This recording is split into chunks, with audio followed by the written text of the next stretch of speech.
வணக்கம். ஓம் நமச்சிவாயம். திருவாளர் சி.எம். விஜய் அவர்களுக்கு நமது தமிழ்நாடு அனைத்து சமய சமுதாய நலன்களை உள்ளடக்கியது. இதில் இந்துக்கள், முஸ்லிம்கள், கிறிஸ்டியன்கள் என அனைவரும் வாழ்ந்து கொண்டுதான் இருக்கிறோம் நமது தமிழ்நாட்டு பகுதியில்.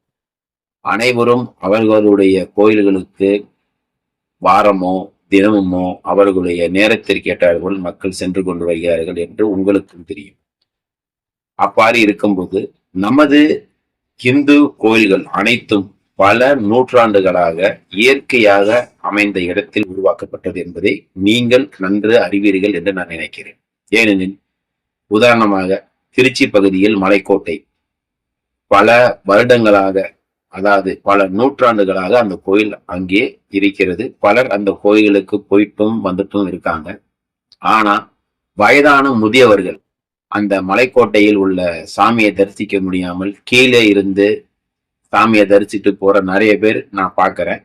இந்த உங்களை பொன்னான ஆட்சியில இது மாதிரி வயதானவர்கள் மேலே செல்வதற்கு லிப்ட் வசதி ஏற்படுத்தி கொடுத்தீங்கன்னா ரொம்ப நல்லா இருக்கும்.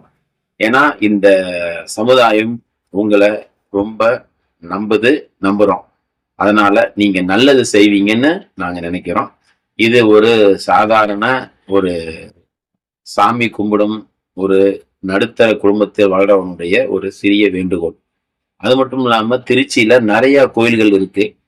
முக்கியமா கருமண்டபத்துல இரட்டமலை ஒண்டி கருப்பு சாமின்னு ஒரு கோயில் ஒண்ணு இருக்கு. அந்த கோயில் மிகவும் பிரசித்தி பெற்றது. அந்த இடத்துல நிறைய ஷூட்டிங் கூட எடுத்திருக்காங்க. உங்களுடைய சினிமா துறையில் குறும்படம், படங்கள் என.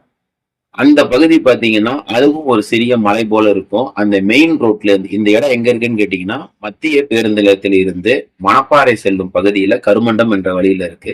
அந்த கருமண்டபம் வரைக்கும் பஸ் வசதி அதிகமா இருக்கு. ஆனா அந்த கருமண்டபத்தில இருந்து அந்த கோயில் போறதுக்கு அதிகபட்சம் ஒரு 1/2 கிலோமீட்டர் டு 1 கிலோமீட்டருக்குள்ள வரும். அங்க பஸ் வசதி எதுவும் இல்லாதனால மக்கள் நடந்துதான் போறாங்க.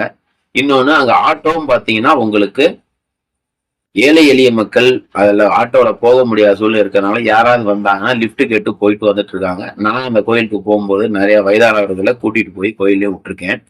சோ நீங்க இதுக்கும் ஒரு ஒரு முன்னறிப்பா எடுத்து போற எல்லா பஸ்ஸையும் வேணாம், ஒரு சில பஸ்களை மட்டும் அந்த கோயில்ல போயிட்டு டிராப் பண்ணிட்டு எகென் ரிட்டர்ன் வர மாதிரி கொண்டு வந்தீங்க ரொம்ப நல்லா இருக்கும்.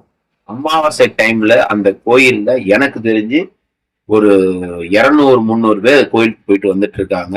ரொம்ப ஃபேமஸா இருக்கு. இது நான் திருச்சி மாவட்டத்துல எனக்கு தெரிஞ்ச சில தகவலை உங்களுக்கு பரிமாறுறேன். ஏன்னா